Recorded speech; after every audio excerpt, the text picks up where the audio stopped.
Welcome to the Cool Fireman Podcast, a virtual firehouse kitchen table with Matt, Adam, Brian, Doug, and Freddie, where they discuss everything that matters in today's fire service. Now let's get to the show. Oh, okay. Welcome into episode 106. 106. You're so funny. At least you didn't say 109. 112. Loser. 13. Welcome back to the Cool Fireman Podcast. We've got Freddie with us. That's the first order. Woo! We've got Freddie. Somehow, Frederick, some way, the fireman. found my way back. He is in. He's in his dungeon.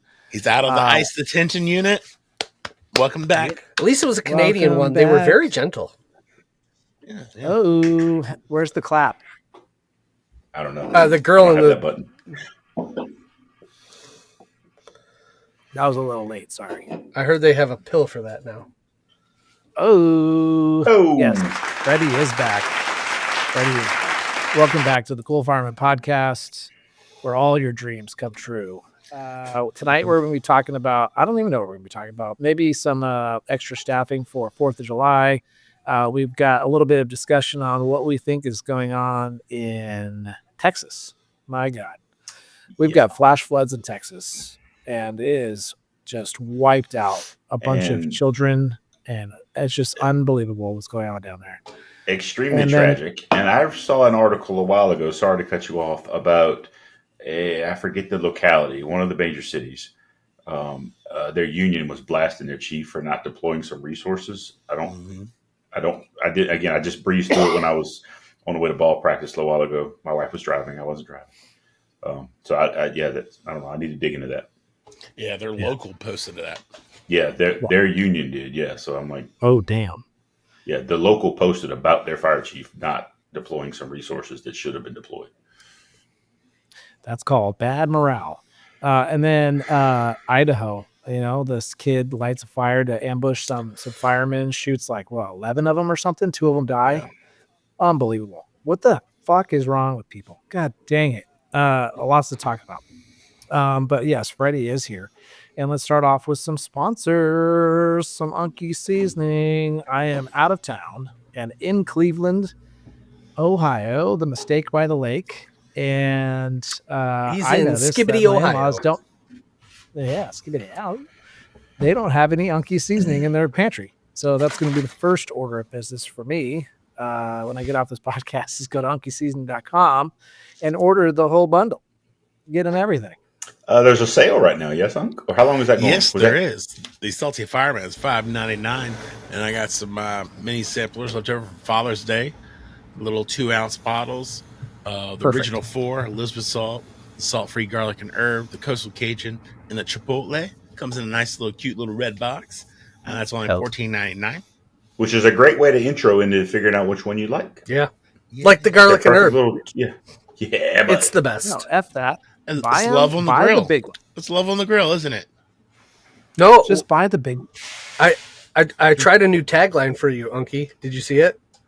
It's the seasoning that loves you back. Oh, Yes, I remember that. So I knew it had to do with that. Very nice. My track coach used to tell me always to eat peanut butter and jelly before I went and did a hard track workout. You know why that is?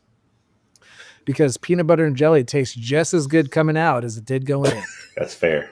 That is fair. So maybe Unkie Seasoning has those attributes, but who knows? Watermelon does, I'll tell you that.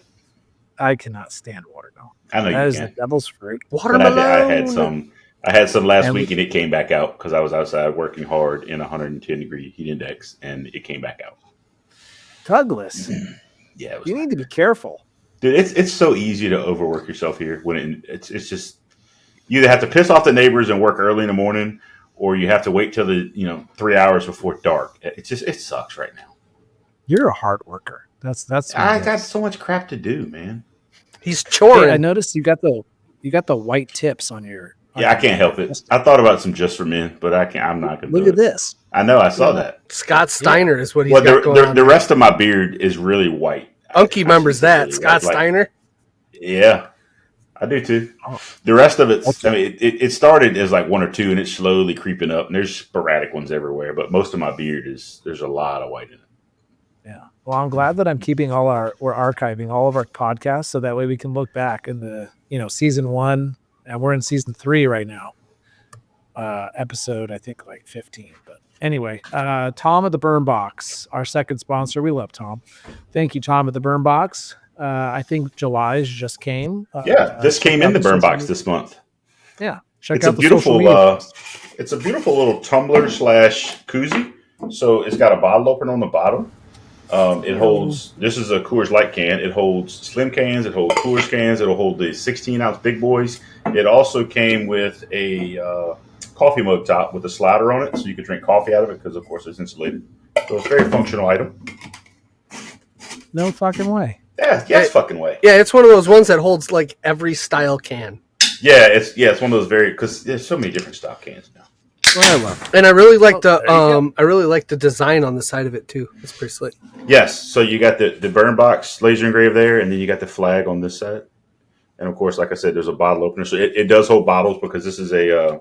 I can't tip it so far because I just opened this beer, but let me open it. Let me take it back out. It's got this kind of lid, so it accommodates many different sizes, so it will hold bottles. For all the people that are only listening to this, Doug is giving a perfect you should just subscribe to the Burn Box.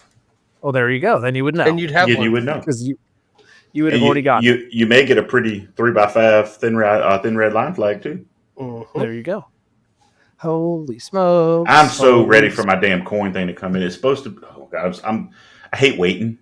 Whenever you order something online, you know what I mean? Like when you get the shipping thing, you're like, oh my God, when's it coming? Like you're sitting by the mailbox waiting for some things. I don't even have the shipping yet. I'm so pissed. It said it would be early to mid-June or July. And of course it's July 7th. And I'm like, where is it? Are you the kind of guy that checks his tracking like every 2 hours? Absolutely. It's going to go right there. Nice. All right. Very good. So that's Unkie Seasoning and the Burn Box. Thank you. Special shout outs.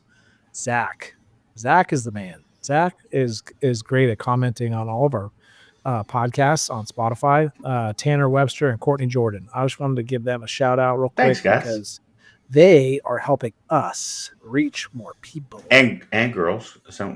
I mean, I've known a Courtney that's a guy, but no, I don't know if it's a boy or a girl, but I just said guys in general. Like I went to school with a guy named Courtney Edmonds. Shout out Courtney Edmonds.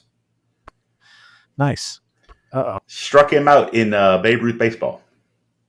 Freddie, what are you doing with your camera? It went dark. You went Don't dark. Be messing with. You just messed with something. Okay, very good. So there's our shout outs for the podcast. Thank you to all those people. He gone. God. And now we're 8 minutes exactly into recording, and Freddie is gone. Yes, he was here for 8 minutes. He'll be back. Log it. All right, guys. Some crazy, tragic events that are going on right now. So, do you guys have? What's going on? Do you guys have like USAR teams and stuff like that assigned to your departments? Yes. And we are part of one of the regional teams here in Virginia. All right. So, did you guys get deployed, or are you guys like on? Not yet. What's going on right now in Texas? Some of our state resources have been deployed, but not from our department. One of the region, I'm not that well versed in it. One of our tech rescue elements went out. One of our regional tech rescue task force, but not the one that our department is attached to. And our tech rescue team has some Swiftwater divers that are attached to it.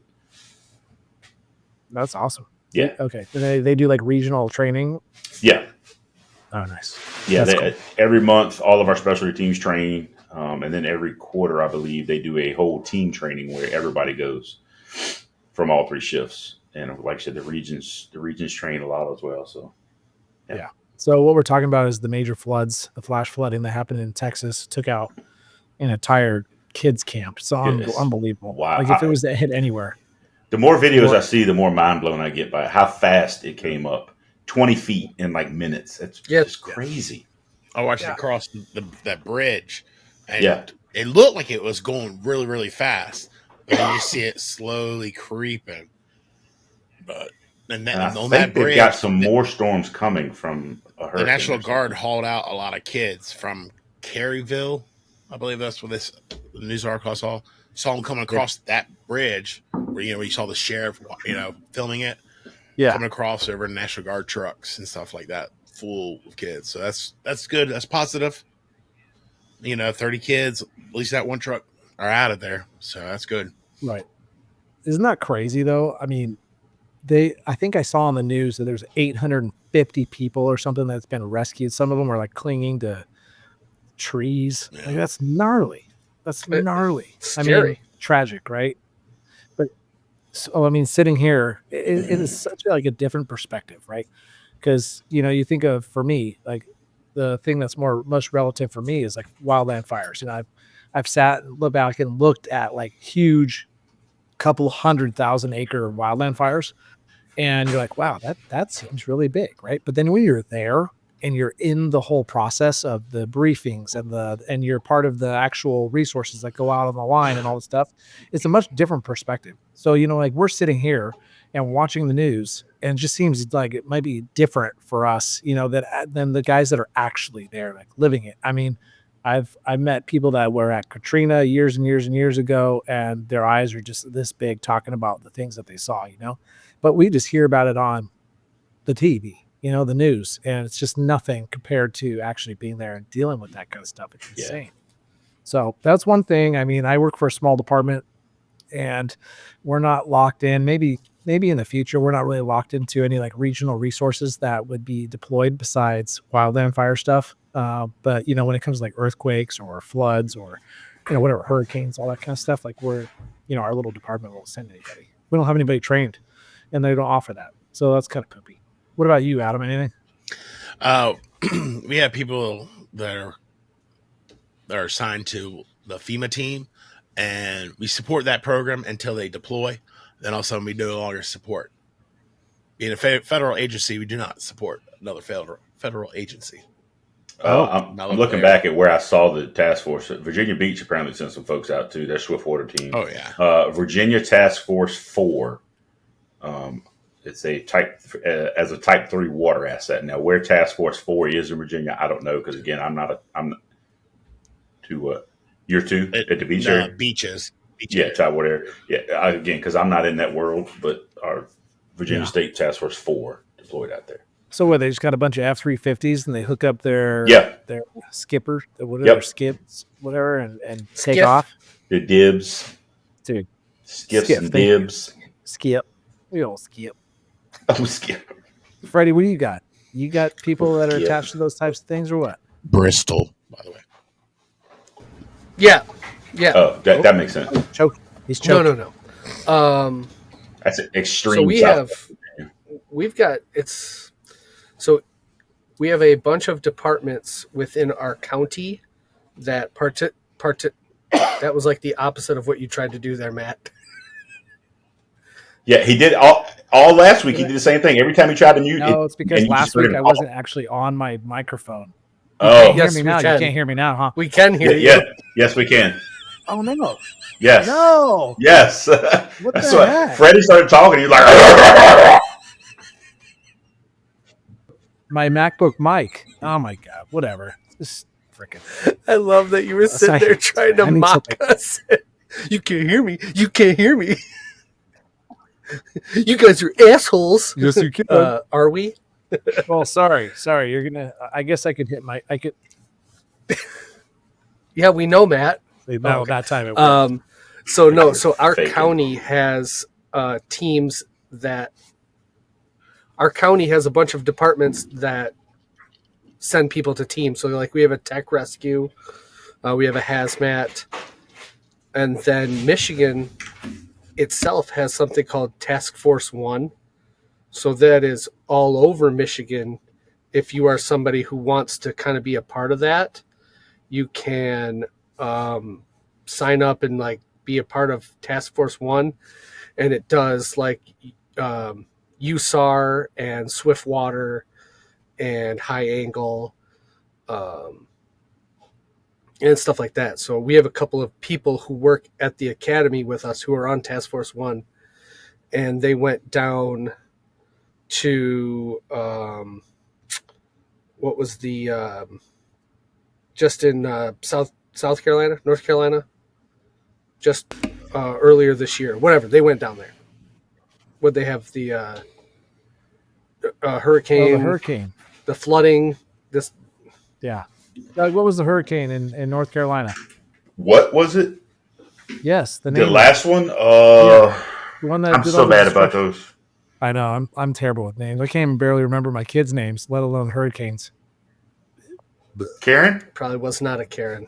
I think I would remember if it was Karen. I don't know. That's a great name. Yeah. So we've got a whole bunch of different options for people who want to be a part of that, and then just in general, if a FEMA activation comes, then there's sometimes that people maybe without training will go. At my previous department, we had 2 people go down for Katrina. They had 0 training. It was just, hey, we're activating. Does anybody want to go? And they went.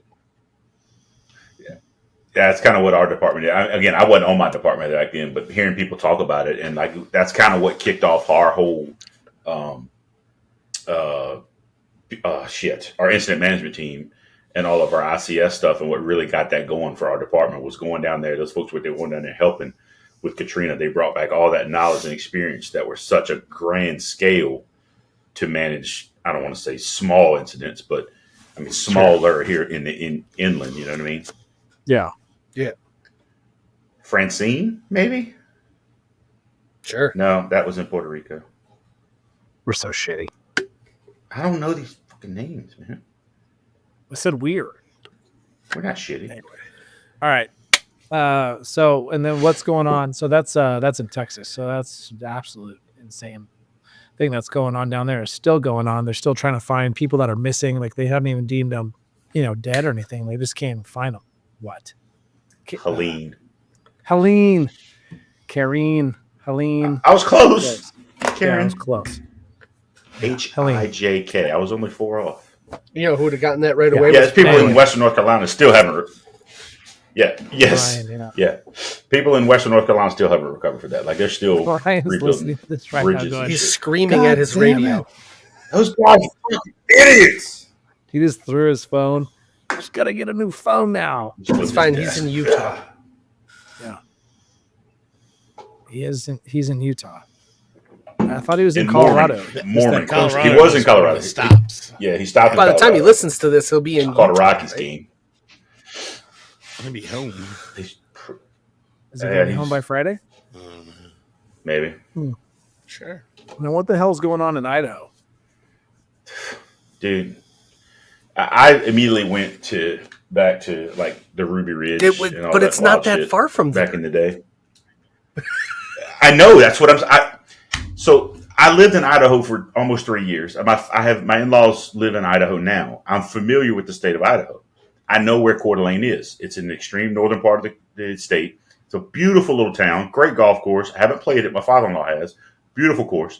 But it's a very resorty type area. So I know what happens up there with the nationalists and the fucking psychopaths that live up there. And I don't mind calling them that because if you want to do that much harm to people, something's fucking wrong with you. So I know what's happening in northern Idaho. You know what I mean? Like I'm not that tone deaf.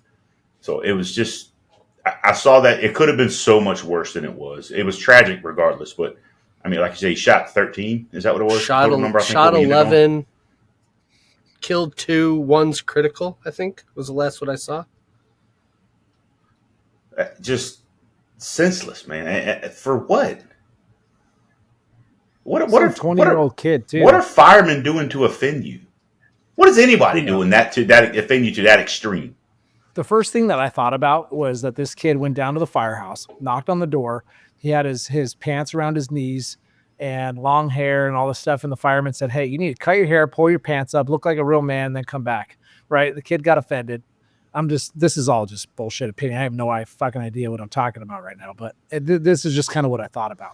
And then when I saw the picture of the kid, I was like, yeah, exactly. It's exactly what this is exactly what happened. There's so many theories and so much speculation out there about, excuse me. I don't know who all got shot rank wise, but obviously the 2 that were killed were, I believe, battalion chiefs and 1 engineer. So, Yeah, so there wasn't any rhyme or reason. I don't know why it just happened. Those two were the first two there. I think is that what happened? Because like I said, they had to go investigative because it really wasn't an area where I don't think vehicles could get there easily. Did you listen to the radio traffic? Yes, so I listened to like that first little clip that came out. Yeah, the radio traffic that's going on around the Instagrams and all that. This guy comes up and he's like, "They're all shot. They're all shot." You know, you don't really know how many, but it sounds like a lot. Like the guy, like, you know what I mean? Like these battalion chiefs, or they're just not giving you the radio traffic of what the chiefs are saying. You know, as they're coming on scene and what they're finding and the resources they're ordering and all that kind of stuff. You just don't hear that. But all of a sudden you hear this one guy come on and is like, "They're all shot. They're all shot." You know, it's like, holy shit, Jesus, what the hell's going on? You know, it's insane.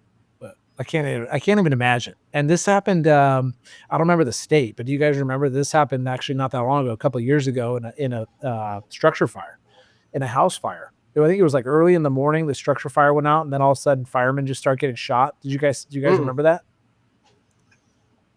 In New York, like that. I mean, it happens unfortunately a lot. It does. Hello. I don't know about it a lot. I mean, getting shot at maybe. It's not like a daily thing, you know, maybe a month, but you know, it's more than a handful of times I've heard situations. I'm not. I don't know. Maybe. And I'm you just know not what's privy crazy to is it. I feel like this is like one of those questions that, or the things that you learn in the fire academy, like when you're responding to a call, there could be barricades set up because they're trying to let the place burn and be careful when responding because if somebody's an arsonist, they might shoot at you. And you're sitting in the academy and you're like, fuck are these guys talking about? Right. And then I'll be the first to tell you that due to my background and my previous career, I'm a little more situationally aware about those things than others at the department because most firemen, paramedics, anybody, firefighters want to just genuinely help, right? Well,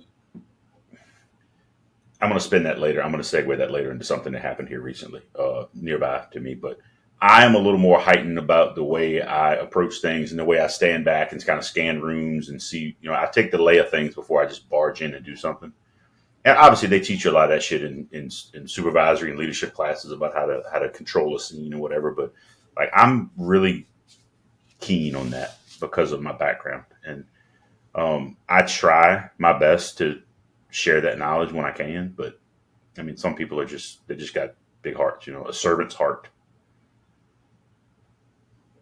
A servant's heart. Yeah. Mm-hmm.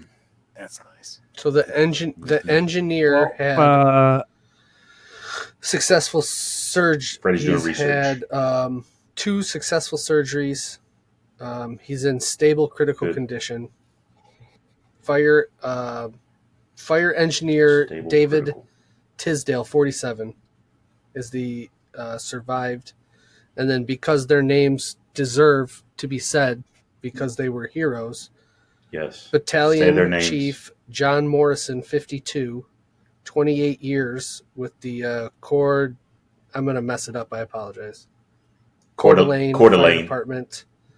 And Battalion Chief Frank Harwood, 42, who had been with the County Fire Department for 17 years. Work all that time towards a career, towards a retirement for some fucking coward to take it out like that, man. That's, you know, we know that we know the risk of firefighting, but like that's not something you expect to encounter in your risk. What's Brian's 4 things in your risk analysis? We do carry ballistic vests and helmets on our engines. Yeah. So it's not out of the realm of possibility. Like our department just spent a lot of money on new ballistic vests because ours were, the cops looked at them and they're like, you guys are going to wear these? Like, no, you're not going to wear those. So we got all new, you know, vests and helmets and stuff. We had, we got to wear them, I don't know, years ago when that Antifa was around, you know, and they were, we're going to come in the Laguna and, you know, create havoc. So we all got to wear our ballistic I remember having this conversation before. We've got vests on ours. We don't have helmets, but every routing position has a vest. And any kind of active threat, Or Roscoe. it's not Roscoe. That's Bonnie. But any kind of active threat dispatch, we automatically put them on. And I have a battalion chief, Justin Adams. I just texted him a little bit ago. His wife was behind me on the road coming home from ball practice today. He has advocated that when we get dispatched to unknown problems, that we wear them. You guys have unknown problem dispatches? No, like we call them idiot. No, we call them idiots with cell phones. I saw a guy laying on the side of the road. I didn't stop. I just kept driving. You guys gotta wear ballistic No, vests. they're advocating to possibly start wearing them. Yeah. He and I have had that conversation about, should we be wearing them on those calls, because we don't know, what that again, it's unknown, and I don't think personally that we should get dispatched to unknown problems until PD goes there and says, "Is this a medical issue?" That's just unneeded miles we're putting on rigs that we don't need to do. The cops are saying the same thing. Yeah. It's just a homeless guy, man. Leave him alone. You know what I mean? That's exactly right. I call it a cell phone heroes. Idiot with a cell phone. Yeah, dude. It's unreal. Yeah, people are crazy. I think I heard a car accident yesterday. Somebody driving by, saw a bunch of smoke behind a house. Just somebody's grill. Yeah, we get those at about 5, 6 o'clock in the evening. And you got 9 units screaming down the road. Yeah, you got 9 units screaming down the road for somebody just grilling on the deck because somebody saw smoke coming over the house. That comes back to a whole other thing, too, of why are we responding lights and sirens to alarms? We don't anymore. Really? On fire alarms, we send one engine, code 2, and we actually just changed our assignments for the smell of gas inside a structure. We used to send a full structure assignment. And I'm like, what are we sending 4 engines in a truck and a chief for a smell? And even if there is a smell, all I'm going to do is get on scene. Hey, there's nothing showing, investigating. Oh, there's a smell, and we're investigating it. Send the gas department. Yeah, we just send the engine in a truck. Yeah. All right. Speaking of assignments, let's talk a little bit for the people out there about special assignments. So 4th of July, you guys up staff? No. Nope. No, not at all. Mm-mm. If we have fireworks, which a lot we do schedule a lot of fireworks, we do sometimes upstaff a brush truck, and we'll have some IMT staff on standby if it's but we don't really upstaff a lot. Here's Roscoe. Well, Roscoe just came in. I guess we do because our population blows up by probably times 4, especially on 4th of July, because we have the beach and we have fireworks, which, in California, I don't know, I think it's all California. We can't, fireworks, like public fireworks are illegal. Yeah. You can't have fireworks. So, usually the cities will have their own show, and they're good. Like, they do a great job where I work. It's really a good show. Actually, last year they tried to, they wanted to save the environment and use drones. So they spent twice the money, spent like $60,000 on this drone light shows, drone party. It's like all these drones flying around making like shapes of penises and stuff. Penises. No, I'm just kidding. But yeah, I think the people were like, no, let's go back to the. I imagine with the droughts and the dryness out there is probably one of your reasons, right? Yeah, yeah, of course. But it's also California. They just want to control everything, and make sure people aren't blowing their hands off, even though the ones that are going to do it are still. Well, Michigan, but yes, I would say Michigan used to be nothing that left the ground. You weren't allowed to have anything that left the ground, and they got rid of that when they realized they could tax it. And so now you can, and now every freaking 4th of July, Memorial Day. So we have a rule here, 2 days on either side of a holiday and the holiday itself, you can set off fireworks. Every holiday. Okay. So Memorial Day, Labor Day, July 4th, frickin' Christmas, New Year's Eve. It sounds like a war zone. And I have a dog who is scared to death of them. And so we have to frickin' medicate her just so that she can. I think a lot of people do that. The trazodone coma. Yeah. You do that, Doug? You have, what about your horses and stuff? Now the horses don't really bother. They don't mind it too much. But your dogs? Then again, I don't have it's thunderstorms is all that gets going on here. Nobody does fireworks here. But I have one dog that I'm fostering that he doesn't like thunderstorms. So if we know one's coming, we'll give him a little traffic going. This is Bonnie. She doesn't care. What about you, Unkie? You're being quiet over there. You guys light off fireworks in your backyard or what? No, but the neighborhood junkie does. The hoodlums. Kind of funny. Oh, well, that's God bless the ghetto. Yeah. He's got a firework in his right It's hand. a really nice neighborhood. This one guy just made some. Anyways, I don't know. It seems like a waste of money. It's methed up. Everybody can do what they want with their own money, but like, I don't know, man. It seems like a waste of money to me. Oh, it's fun. Have a little fun. Come on, Fred. No? Yeah. Well, very good.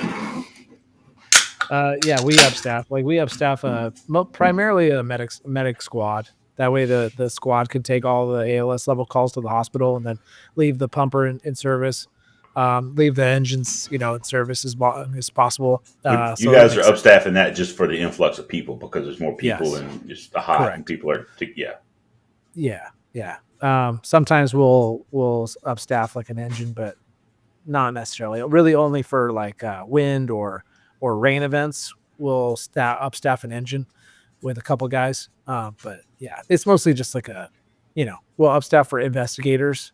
We have a couple of fire investigators that'll drive around all day on 4th of July and tell kids we're going to arrest you unless you put them away. Or I don't know what they say, to be honest with you. We do most of our upstaffing at winter storms for ice and things like that. Yeah. So anyway, a little takeaway from this podcast, from this episode is look for a department. If you want to do specialized stuff like USAR and HazMat and all like helicopter operations, air ops and all that, make sure that the departments that you're putting in for, they offer that kind of stuff, and, I mean, sometimes you just live in an environment or in a place where they don't have that, unless you want to work a couple hours away from work. So Checksfield Fire and EMS offers all that if you're interested. Well, and go work with Big City. Here's the other thing is, whenever you go through an interview, a lot of times you're in that interview and they say, "Do you have any questions for us?" Like, that's not a time to say no. That's a time to ask these kinds of questions. Hey, I'm very interested in Swiftwater or high angle or HazMat or USAR or whatever it happens to be. That's something that you're passionate about. Do you have those teams? Yeah. If you have those teams, what are the qualifications for me to be able to get onto them? Is there a time frame? Is there a training regimen? Is there those are all things, because personally, if you are somebody who acts like that in an interview, okay, this person isn't going to be a department jumper. Sounds like they want to get on this department and grow within it. So that to me is a positive point that you would get. Yeah, buddy. Nice. I love it. No, that's very true. That's a great way to end an interview. You have any questions for us, and that's also what, a good station visit, at least where I'm from. If you go into an interview and you haven't at least tried to do a station visit, some departments won't let you just because they just don't want, 100 guys showing up to station 1 within a month's time, but if they do allow it, you better do it. My first interview that I ever took was for Los Angeles City Fire Department, and I was young, didn't know anything, was still trying to learn about the process of becoming a fireman, and I show up and I got like a 90%, and the only way to get 95 and above was to have done a station visit and find out the specific information that they wanted you to talk about in the interview. And so I missed out, but hey, I learned from it, and so if you learn anything from this podcast and you're still on, and you're trying to become a firefighter, there's a lot of people that are listening to us that are trying to become firefighters still. That's a couple of them. Reach out to us if you've got questions about the hiring process. We'd love to help you out. Put a comment on this podcast on episode, whatever this is, 114, I think, on YouTube or Spotify, and we'll respond to you. If you've got specific questions, or email us at thecoolfireman@gmail.com, all that good stuff. One thing that I missed, Doug just reminded me, we didn't do a moment of silence, and we specifically wanted to do it for the victims, down in Texas. And I know that we have lost firefighters over the last week.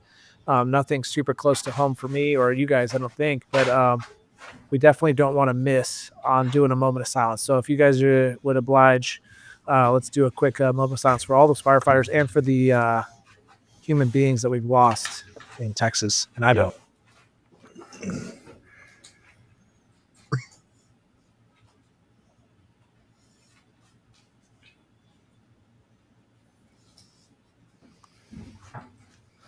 Well said, gents. And that's been a good episode. 35 minutes in, 30 minutes in, something like that. Not a long one for tonight, but that's what we got. And please follow us on socials. Tell your friends. Subscribe if you're not already. And try to help us push our word. We want to try to get some more fundraisers going and the whole bit. So we're just trying to figure out ways to shout the Cool Fireman Podcast from the tallest mountain. It's been challenging, but we'll get there, boys. We are doing our part. That's all I can say. Go order some seasonings. Get you a burn box. Yeah. Very good. And some coins. This felt good to be back. All right, Fred, since you're here, did you have this something? Felt good to be back. Did you want to sign us off? Okay, sign us off. Roll it, GG. Roll it, GG. Before you leave, hit that subscribe button, turn on notifications, and give these firemen a huge thumbs up. Also, make sure you check out thecoolfireman.com for more. Thanks!